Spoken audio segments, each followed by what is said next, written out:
Allez, salut à toi, bienvenue donc sur ma chaîne YouTube. Aujourd'hui, on va parler de l'ère du disque. Alors, pas de panique, hein, tu vas voir, je vais t'expliquer pas à pas comment on arrive à cette formule magique de l'ère du disque. Donc, pour découvrir cette formule d'air, hein, il est nécessaire de travailler avec les fractions. Et ici, on va commencer par la fraction 1 quart. On a donc notre disque et tu vas voir apparaître à ton écran 2 quarts en jaune et 2 quarts en vert. Voilà mes 2 quarts jaunes qui forment un demi et mes 2 autres quarts verts qui forment l'autre demi. Et tu vas voir, je vais les assembler volontairement d'une certaine manière. Alors ici, tu vas voir, ça ne donnera pas grand-chose, mais plus on va fractionner notre disque, plus tu vas voir apparaître quelque chose de magique. Donc si tu veux savoir la suite, tu restes accroché. Ah, donc voilà, je fais disparaître un quart, je le fais réapparaître. Un autre quart, donc j'alterne jaune-vert pour que tu visualises mieux. Hop, un jaune, on est parti.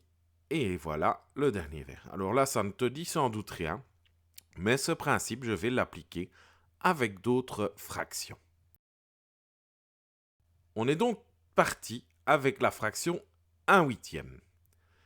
J'ai donc toujours le même cercle de départ, mais je vais le partager en 8. Je vais avoir 4 parts jaunes, les voilà qui s'affichent à l'écran, qui me forment un demi, et 4 parts vertes, les voilà à l'écran, qui me forment l'autre demi. Comme tout à l'heure, je vais faire disparaître une part jaune, que je vais faire apparaître ici, puis une part verte, une part jaune, et je vais continuer ainsi jusqu'à faire disparaître toutes les parts de mon cercle. Et voilà la dernière part verte qui disparaît et réapparaît.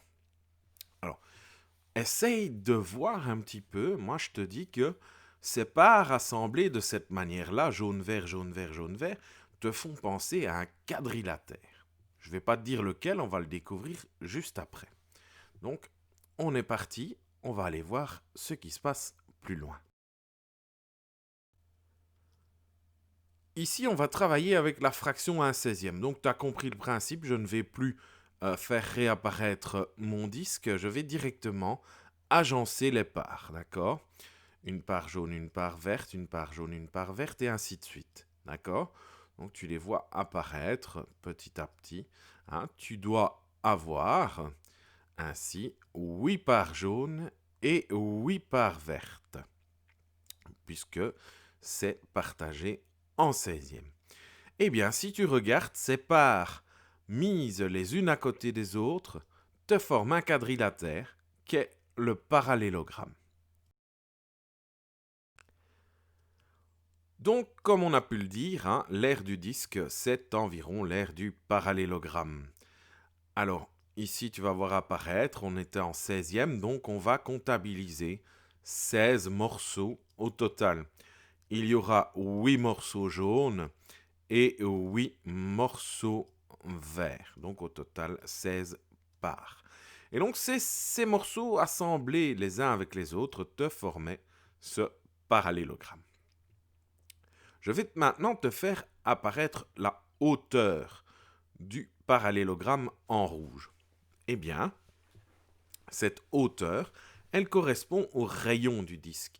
Si tu regardes dans le numéro 7, la partie jaune, eh bien, on part du bord du cercle, du disque, pour aller vers le centre, hein, puisque la pointe du morceau de tarte, si je puis m'exprimer ainsi, correspond au centre du disque dans la réalité. Donc, la hauteur du parallélogramme, c'est égal au rayon du disque. Enfin, voici la base du parallélogramme. La base du parallélogramme, ça correspond aux 8 morceaux verts. Hein. Donc, c'est-à-dire la moitié du disque. Ou, pour être exact, la moitié du périmètre du disque. Puisque les bords de la tarte, de chaque portion de tarte, c'est le périmètre, c'est un morceau du périmètre du disque. Donc, la base du parallélogramme, c'est la moitié du périmètre du disque. Donc il y a des choses à retenir. L'aire du disque, c'est égal environ à l'aire du parallélogramme. La hauteur du parallélogramme correspond au rayon du disque. La base du parallélogramme correspond à la moitié du périmètre du disque. Et quelque chose dont il faut se rappeler, c'est le périmètre du disque. On le calcule comment?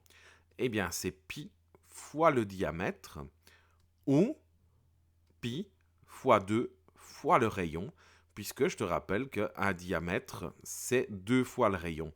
Le rayon, je te rappelle, sur une roue de vélo, il part du milieu et rejoint le bord de la jante de ton vélo.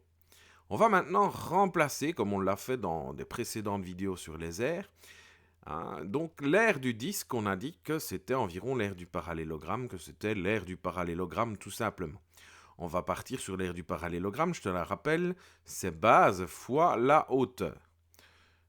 L'aire du disque, c'est donc la base du parallélogramme fois, et comme on a dit tout à l'heure que la hauteur c'était le rayon du disque, on va remplacer par le rayon.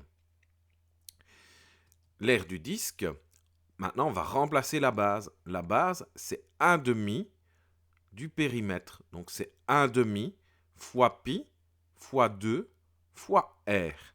D'accord? Puisque pi fois 2 fois r, c'était le périmètre du disque, mais ici, comme on ne prend qu'un demi, on doit placer un demi au départ de la formule du périmètre du disque. Le tout multiplié par le rayon. Bon, on n'en est pas encore à la formule là, on va voir un petit peu ce qui se passe par la suite. Il va être important maintenant de simplifier cette formule qui est 1/2 fois pi fois 2 fois r fois r. Parce qu'il y a beaucoup de choses qui peuvent être supprimées. Ainsi, si je multiplie 1/2 par 2, eh bien ça me fait 1. Oui, bien évidemment, je n'ai aucun intérêt à avoir 1/2 fois 2 dans ma formule, donc je peux les supprimer. Ce qui nous revient à dire que la formule d'air, c'est pi fois le rayon fois le rayon. Mais quand on parle de deux choses que l'on multiplie, ici en l'occurrence le rayon, eh bien ça devient le rayon au carré. Je t'invite à ce sujet à voir la vidéo sur les nombres carrés, si tu veux en savoir plus. Si par exemple je multiplie un vélo par un vélo, eh bien j'aurai un vélo au carré. Je multiplie pi fois pi, j'aurai un pi au carré, etc., etc. Donc ma formule est donc la suivante, pi fois r au carré.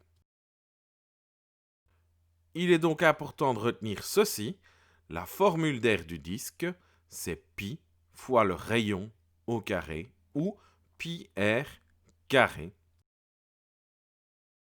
Voilà, cette vidéo est à présent terminée. Je te dis déjà un grand merci. Tu n'hésites pas à visionner les autres vidéos pour en savoir plus. Tu likes, tu partages. N'oublie pas, si tu n'es pas abonné encore à ma chaîne YouTube, c'est par là que ça se passe. À bientôt. Ciao, ciao.